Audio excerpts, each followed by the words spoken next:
You mentioned researchers at the University of Pennsylvania, and it reminded me that I wanted to ask you about this trans swimmer named Lia Thomas. So the NCAA swimming championship is happening this week, and there's a trans swimmer on the University of Pennsylvania team, so a biological male who competed with the men's team and then had a transition or began identifying as a woman, and now that Lia Thompson swims with women has just shattered all of the records. And I've been reading into it. I take some interest in it because it's a fascinating sort of human event story.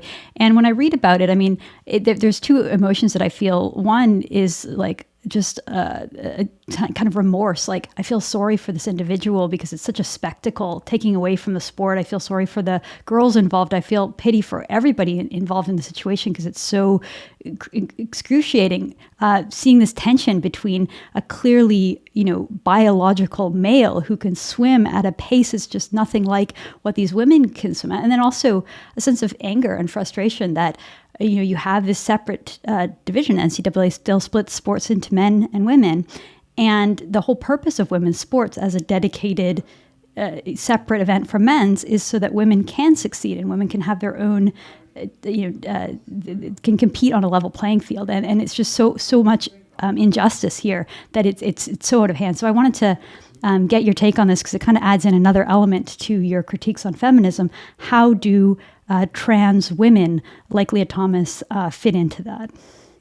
Yeah, well, that's a really big subject. And I agree with you that, my heart goes out to everybody involved. And the trans issue in general is a really complicated one. But if we're going to focus just on trans women in women's sport, it's a fascinating instance of one of the consequences of a significant part of feminist theory, and it also really exposes some of the incoherencies of the feminist position on gender.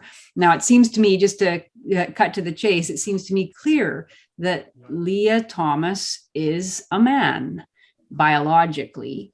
I don't have any problem calling Lia Thomas she and treating her as a woman in general society. But Lia Thomas has only made the decision to transition a couple of years ago. She's been, I think, doing a year of hormone therapy.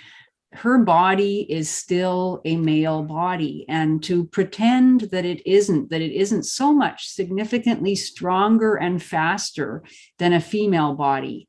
I mean, men have a larger muscle mass, a much larger heart and lungs. Their upper body strength is significantly greater than women's. Men have much greater hand grip strength.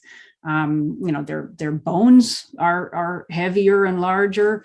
A year of hormone therapy doesn't change that. And so if we can't recognize the fundamental truth of biological reality, we are really at sea as a society.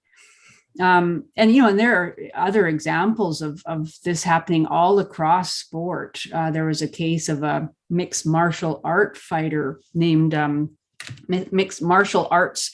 fighter named Fallon Fox, who actually broke a woman's skull in a competition. And the woman said that she'd never encountered strength like that in all the years she'd been competing in mixed martial arts, because Fallon Fox has a man's body. And there are many other examples of this. And yet, I can't help sometimes but feel a kind of rueful, not satisfaction. Well, yeah, it is satisfaction. I have to admit, I do. I feel a kind of satisfaction because feminists have for decades claimed that almost all of gender, sex itself as a biological condition, is a social construct. You can find, PDFs of articles by major feminist theories. There's one by Judith Lorber and Yancey Martin called The Socially Constructed Body, where they essentially argue that although there is an underlay of biological reality, we really don't even know what it is because it is so thoroughly constructed. And they're talking about women in sport, and their fundamental argument is that there is really no difference between women and men in sport that we can definitely point to, and that much of what we think we know about the differences between male and female bodies is as a result of social conditioning. Women are supposedly trained, from the time they're 2 or 3 to act differently from men. They move differently in space. They're told they throw like a girl, and therefore they do throw like a girl. Like, they make those arguments over and over again. If we had not allowed those arguments to achieve credence in academia and then moving out into the wider world, we would not be where we are now, with this bizarre situation where a good portion of feminist intellectuals and others claim that simply by deciding that a man wants to be a woman, that man becomes a woman. It's truly bizarre. And on the other side, of course, then there is this sort of aggrieved, entitled anger on the part of other feminist women who do not appreciate the encroachment into women's sports and other female domains of male persons claiming to be women. But that falls often back into a kind of feminist grievance argument about how these men are oppressing women. This is just another example of patriarchal oppression. These men want to be women because allegedly, men hate women but somehow want to destroy women and take over their spaces. And so, and that, I think, that really gets at that tension that is so much a part of feminism. On the one hand, women are no different from men. We should never say that women can't do certain things because that's sexist.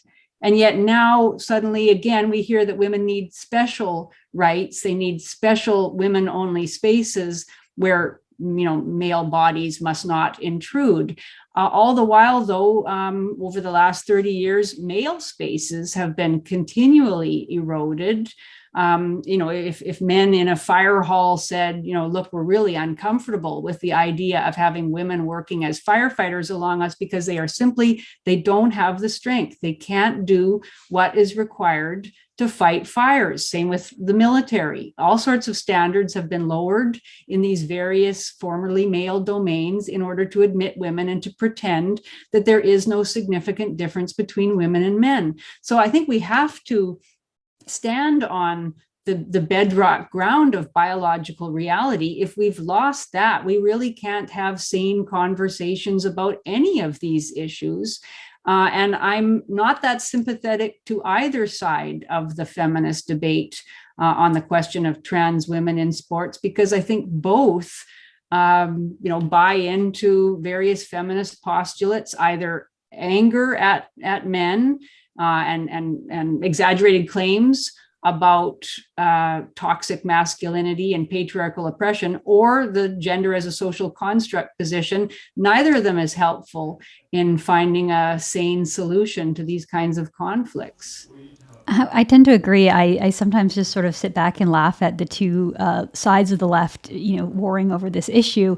The only reason I want this issue to be resolved is because I have a daughter and I want her to be able to enjoy women's sports like I did growing up. I loved playing sports. I was on a hockey team. I played with the boys until I hit about 12, and then I went on to a girls team. I played soccer, baseball, and I loved that. And the idea that perhaps if we continue down this path, like the idea of women's sports just simply won't exist because we'll go back to mixing. So that's part of the reason why I think it's important to push back at least and try to find some truth here, because truth seems to be left behind.